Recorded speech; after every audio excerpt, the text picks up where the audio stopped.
Buat yang belum, tekan subscribe ya, nyalakan loncengnya. Halo semuanya, selamat pagi. Hari ini kita akan membahas mengenai materi pelajaran prakarya. Di bab 2 ini, kali ini kita akan membahas bab teknologi informasi dan komunikasi.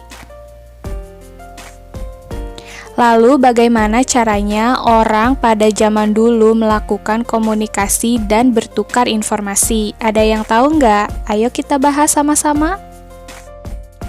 Teknologi informasi dan komunikasi pada zaman sejarah mulai diciptakan dan digunakan alat-alat yang menghasilkan bunyi dan isyarat, seperti gendang, trompet yang terbuat dari tanduk binatang, dan isyarat asap sebagai alat pemberi tanda peringatan terhadap adanya suatu bahaya.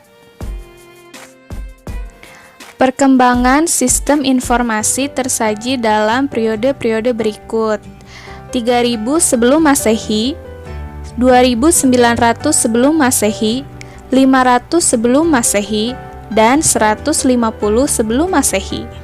Ayo kita bahas satu-satu. 3000 sebelum Masehi. Pada tahun 3000 sebelum Masehi, untuk yang pertama kali, tulisan digunakan oleh bangsa Sumeria dengan menggunakan simbol-simbol yang dibentuk dari piktografi sebagai huruf.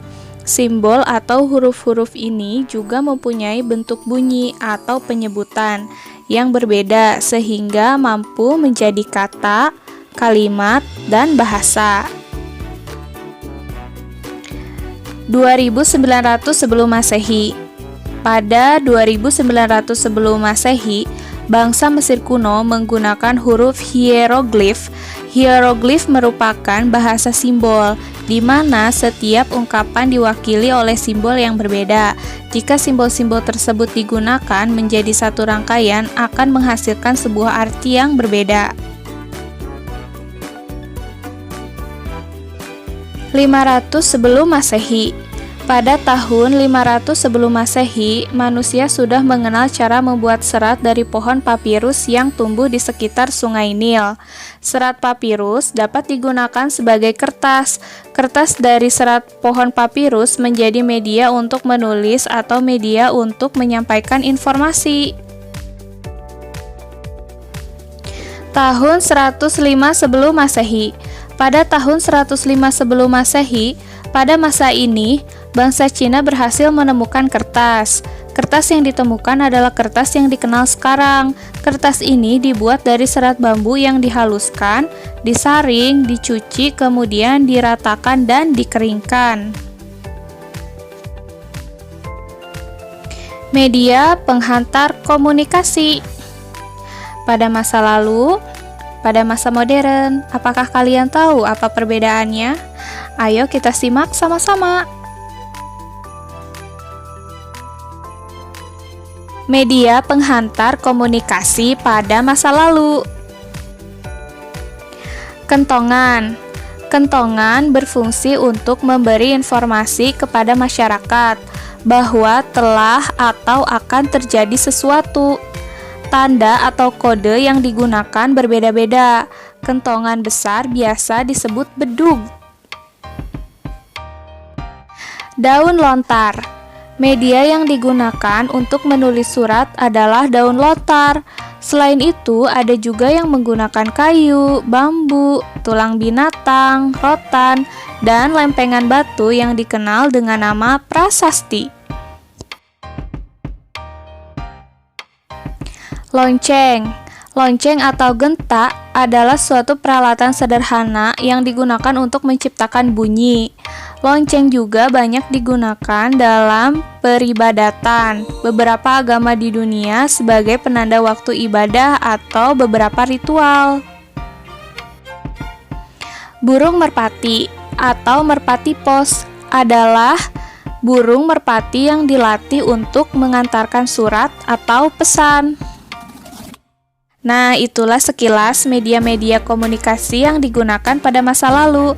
Apakah ada lagi media komunikasi di masa lalu yang kalian ketahui? Beri jawabannya di kolom komentar ya.